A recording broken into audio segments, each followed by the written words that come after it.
The number 2 lie about index annuities or equity index annuities is the way that Mr. Advisor, who is trying to sell you that annuity, never talks about what really matters: return on investment.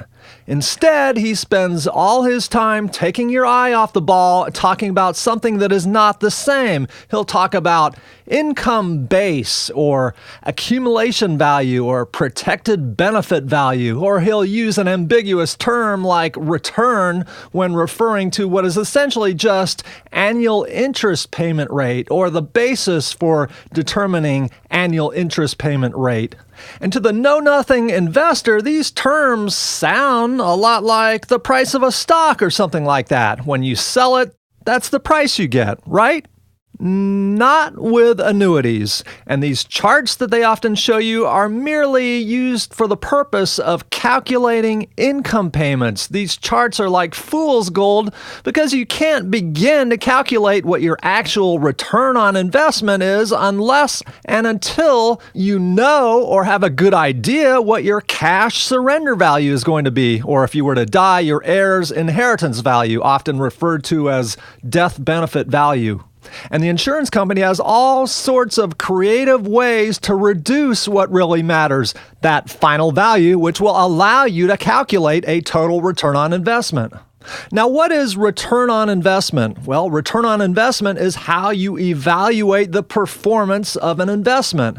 And if all you know is the interest payment rate or some sort of vague basis for one day calculating income rate, you can't evaluate the performance of an investment, period.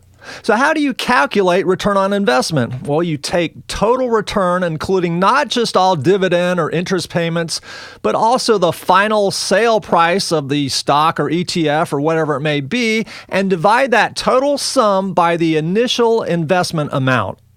So let's say you bought 1,000 shares of VOO, which is an ETF that seeks to replicate the S&P 500 index, and let's say the cost per share was $100, and let's say that from 2005 to 2010 it rose to $150 a share, and let's say that it paid an average of about $2 per share in dividends each year, so times 5 years, that's $10,000.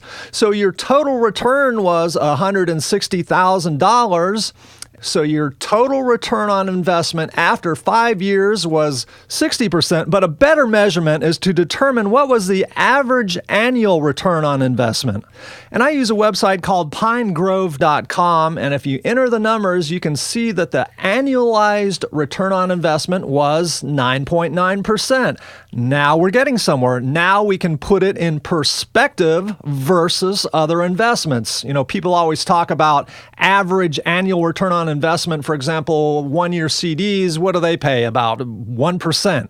And so these are returns on investment, including not just dividends or interest payments, but year-end share price or bond price. Together, that's how you calculate return on investment. And again, return on investment is the way that you evaluate performance of an investment. So if you tell me, oh, there's this junk bond that pays 8%, 10%, or 20% interest rate, without telling me what's happening with my original investment money, you know, is that going up or down? You haven't told me everything that I need to know. But you see, that's what Mr. Commission-Based Advisor is telling you. He's saying, look at the interest payments that you might be earning, or look at the income base, look at the accumulation value or the protected benefit value. Look at the return. And the whole time, he's not telling you that the insurance company has all sorts of creative ways to whittle away at what matters most: your cash surrender value or death benefit value. And by the way, let's see what happens to your actual return on investment if the insurance company does this. Because by the time the insurance company subtracts what is typically 3 to 4% in fees from your contract value, if you got one of these income riders, and by the time they subtract any payments made to you, it's very possible that your contract value may be down to zero. And so you might feel warm and cozy about earning, let's create a hypothetical of perhaps 6% per year in interest payments starting at age 65. But if your contract value is down to zero after 25 years, at the age of 90, your return on investment was 1.6%.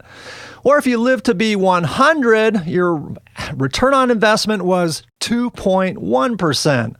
So the bottom line, to understand why index annuities are such crap financial products, you have to understand what return on investment is, and that interest rate or income base or accumulation value or protected benefit value or whatever they want to call it, that says nothing about your return on investment if your principal is being systematically eroded.